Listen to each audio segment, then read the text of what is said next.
All right, hello and welcome to pmplounge.com. Continuing our mini series on the group creativity techniques. Today we are looking into the nominal group technique. What is nominal group technique?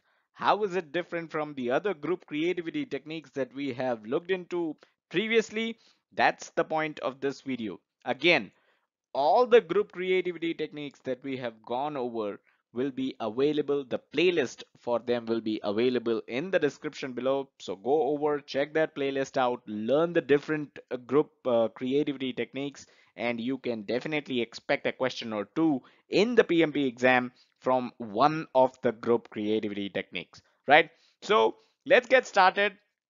And let's start off with where does group creativity techniques and nominal group creativity technique, the nominal group technique, basically falls into the PMP courseware. Where does it stand? Again, if you have seen any of the past videos of the group creativity technique mini series, this will be a repetition slide, so feel free to skip this one.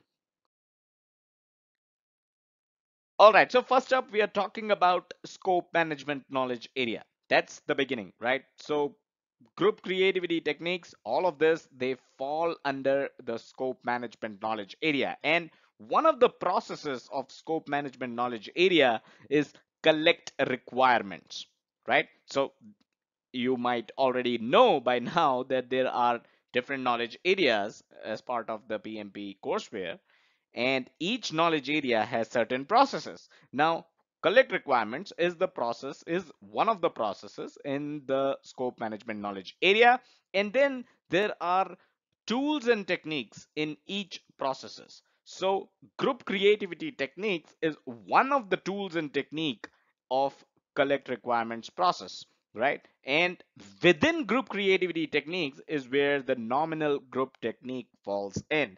There are other tools and techniques of the collect requirements process like interviews, focus groups, facilitated workshops, group decision making technique. All of them we have already discussed, and again the playlist for all of these will be available in the description below. So go over, check the other tools and techniques out. But today we are talking and focusing only on the nominal group technique. So let's get started without any further ado with what is nominal group technique.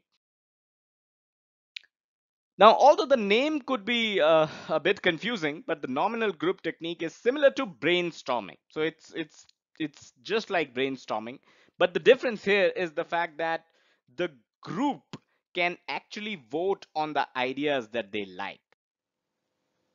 So I'd repeat here, nominal group technique is similar to brainstorming with the difference that the group can actually vote on the ideas that they like. So while in brainstorming, people are just throwing ideas here and there, nominal group technique is where the people in the group can vote on the ideas that they like. Now, what happens is the ideas are then ranked on the basis of the votes that they receive. So each idea receives certain votes.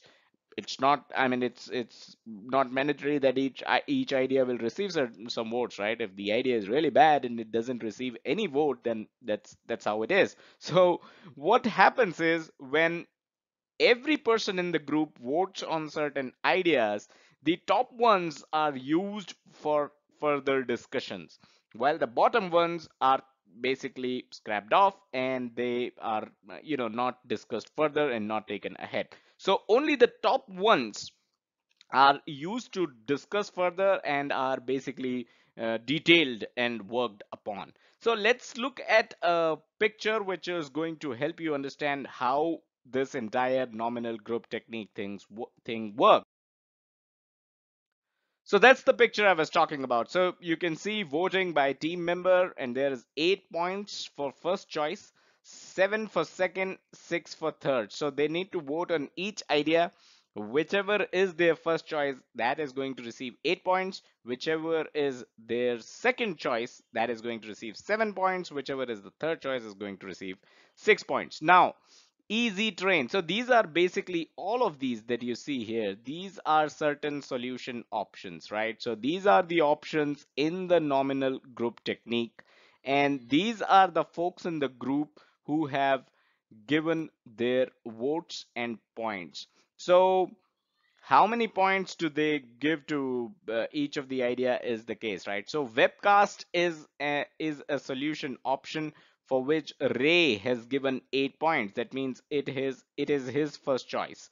Again, Fred has also given 8 points, which means it is Fred's first choice as well, while Robin has given 7 points and his first choice is CBT run, right? So if you're a bit confused, you can go over this again. 8 points is what each of the group member can give to whatever is the first choice of the solutions, right? So whatever is the first choice among the different solutions listed here, 8 is the number of points that one can give to their choice of first solution. Then for second choice, Ray has selected CBT run and Robin has selected webcast, while Fred has selected my trainer. Now all these that you see here, right? Easy Train, Webcast, B2B, Learn, Blend Now, Learn Fast, CBT Run, Now Click, My Trainer, all of these are basically ideas.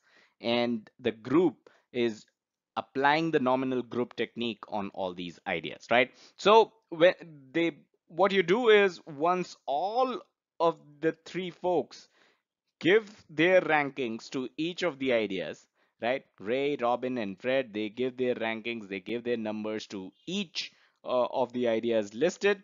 The the addition is then listed as the points scored by each idea. So 13 is the total points that is scored by Easy Train, right? Similarly, all the points that were given by Ray, Robin, and Fred are added and listed in the points column.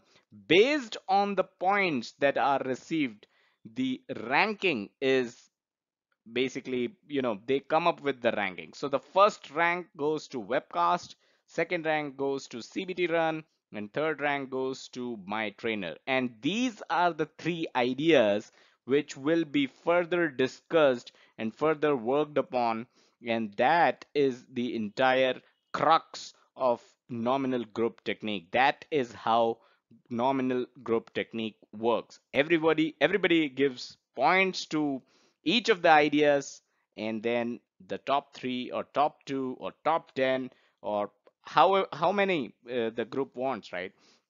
The top ideas are then selected and they are discussed further upon.